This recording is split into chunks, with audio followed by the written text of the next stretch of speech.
Welcome back everyone. You're watching the training week from December 16th, the final training week of the year, where the weekly focus was chipping away at the ideal Pegan, of course on the road to my dream Pegan-Coleman connection. And Friday's Pegans were the highlight. I got a lot to say about one specific turn that I took on Friday, which was a game changer for good for my Pegans. If you're new here, welcome. My name is Misha and I love gymnastics, and here you can watch every single meaningful turn I've taken on the equipment in the last 4 years or so. So before we talk about Friday's Pegan, I want to share two ideas I had about this Pegan-Coleman connection that might help me.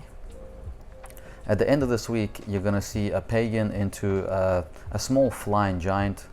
So of course the flying giant in place of a gold Coleman. And after doing it, I was a bit unimpressed and wasn't sure if that was the best way to train for the Pegan-Coleman. So I had two ideas. Well, first, the reasons why. The reasons why I don't think it's the best way to train for Pegan-Coleman is because I hold back a bit on the flying giant because I don't want to over-rotate the flying giant and land on my, in a candlestick or something, especially over hard. So there's just not much incentive to pull hard on the bar when all you're doing is a flying giant. So idea number one is forget about the flying giant, don't release the bar, but tap as hard as I can as if I was doing a Coleman. And that's gonna let me feel what kind of torque I would have generated on the bar and what kind of Coleman might have come out of it. Second idea is stand in front halves off the bar into a Coleman. And I'm not gonna shoot for a catch necessarily, but I have done stand in front halves off the bar before just to drill my Pegan catches, and it'll be a good way to train that separation of spot, catch, quick arch kick.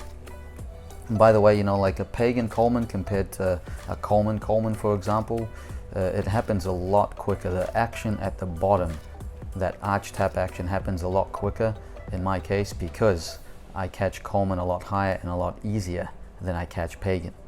So I have more time to spot and then do the tap for the second skill. Ankles feeling better and better. You'll see me back on the floor doing backwards tumbling pretty soon. Okay, Friday's Pegan. So if you've been watching for a long time, you know that my first turn doing Pegans is always a tester. I put one hand on the bar to kind of feel my distance and my height.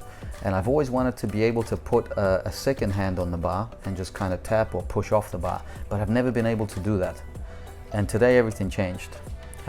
Started things off with the usual warmed up pike, and this turn right here, fam, my goodness, this was a game changer. I'm so excited about this turn.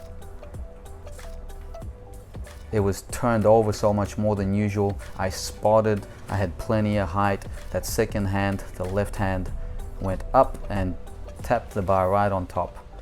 This is the perfect timer. And this kind of changed my Pegans because I've been able to do that another few times since then. And by no coincidence, a couple turns later, I did the ideal Pegan, which we're gonna see right now.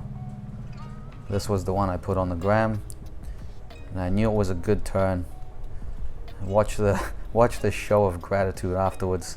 I could feel it was a good turn. I knew the legs were pretty much glued together. I knew that was my last chance for that day.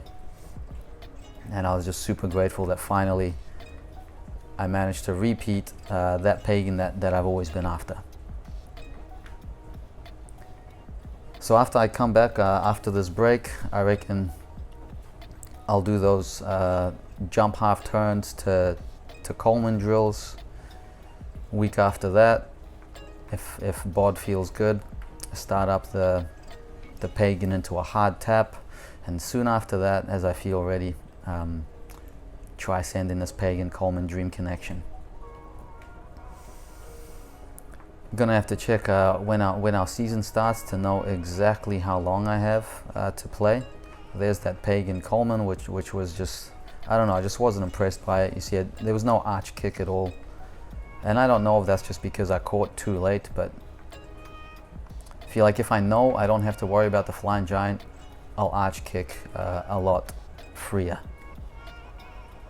couple tries to get, I think, Coleman 93. So we're sitting at 93. There's Hiddet filming it. Took me a few tries this day, but we're getting close to 100. So to finish the week, I did some dismount drills off P-bar and some giant Diami drills, and we're gonna finish today's training week video with a full screen version of the best Pegan to Coleman attempt I've had, as well as the best Kudinov 2 attempt I've had. The goals are, of course, Pegan Coleman. If I get that, Maras. If I get that, Kudinov 2.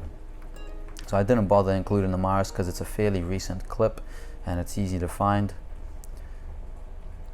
But we're going to start things off with my second attempt of Pegan Coleman. This was about 4 years ago.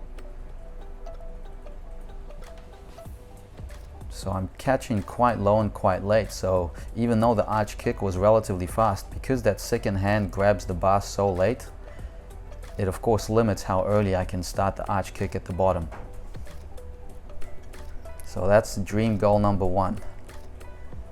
Now when I was re-watching this, I couldn't believe how much clearance I had of my feet above the bar. That's pretty much the clearance I have on a pike Gaylord these days. But this was a straight full twist.